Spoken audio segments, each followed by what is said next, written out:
It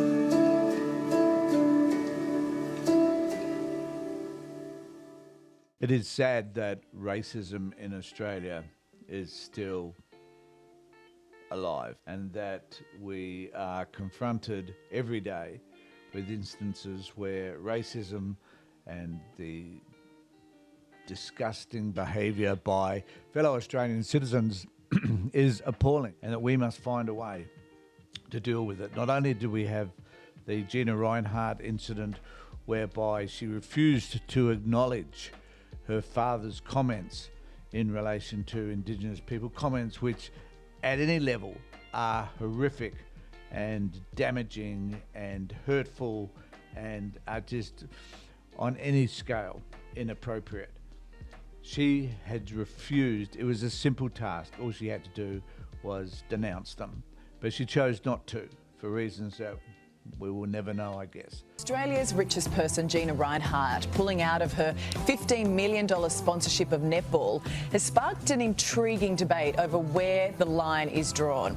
It came, of course, after players expressed concern about wearing uniforms with the Hancock Prospecting logo because of offensive comments Gina's father made 38 years ago. Hancock and its executive chairman, Mrs Reinhart, consider that it is unnecessary for sports organisations to be used as the vehicle for social or political causes. There are more targeted and genuine ways to progress social or political causes without virtue signalling or for self-publicity. But at some point, we must make a stand against any racism in all its forms. And we have to admire the young woman from the netball, from the Australian netball, who was able to stand up and say, this is wrong and we want you to denounce it, or otherwise I don't want to accept your money, Gina. So that is what happened. And fortunately, Andrew's government stepped into the breach and contributed their $15 million.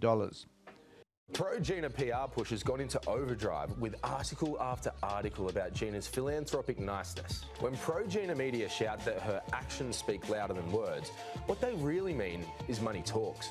Gina throws money at things to win them over. Us blackfellas are big on truth-telling. So, in the spirit of reconciliation, Gina, what do you think about your dad's comments? We just want to know what you reckon. Also, recently, of course, we have the situation with young Cassius Turvey, who was killed simply walking the street. At what point do we wonder why it is that there are people in our community who simply believe because a person is of a different colour, a different background, has a different cultural heritage to theirs, that they are entitled to attack them, to brutalise them, and to, in this case, with Cassius, to murder them. What is happening in our community that enables people to believe that they have the right to be able to express themselves in this manner? It also interests me to note that Tony Armstrong, who's a presenter with the ABC and is I believe on the project on Channel 10, he also has been attacked simply because of the stand that he took against Gina Reinhart. It is appalling at every level that for some particular reason people believe that they can take these issues to the nth degree, that they can somehow have the right to be able to say what they like, what they're thinking to people, regardless of how that may impact the person who's targeted. I don't know what we're going to do in order to confront this, to bring about significant change. What laws need to be changed to prohibit people from saying and doing things that are offensive, that damage people psychologically and emotionally. What are we going to do in order to bring about significant change whereby those people are outed, that their comments are outed, that they cannot no longer sit amongst a sense of anonymity, that they need to be made to feel responsible for what it is that they do and say. We live in a society whereby we can say whatever we like, it seems. On Twitter, we can espouse views and ideas which are extreme. But there are times when those views become so toxic, so violent, that they inspire others to do things that physically harm or even kill others. We need to be able to confront the person who's making statements that are harmful or hurtful to others. We need to confront them in a way which says, that's wrong. We need to find a way to be able to stand up against anybody who does something that we believe will damage the person emotionally, psychologically, or physically.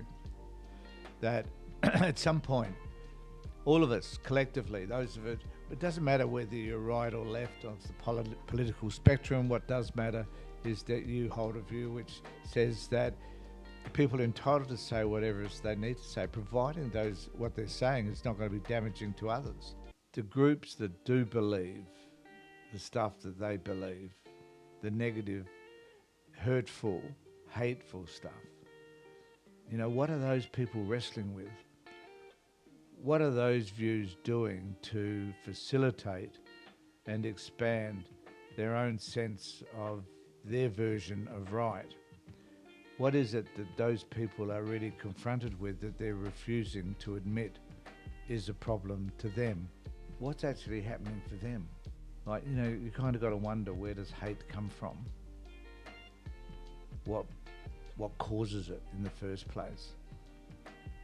What's the genesis for the beliefs that they hold? And sometimes I think it's because they actually believe at some level, well, firstly, they believe that they're superior.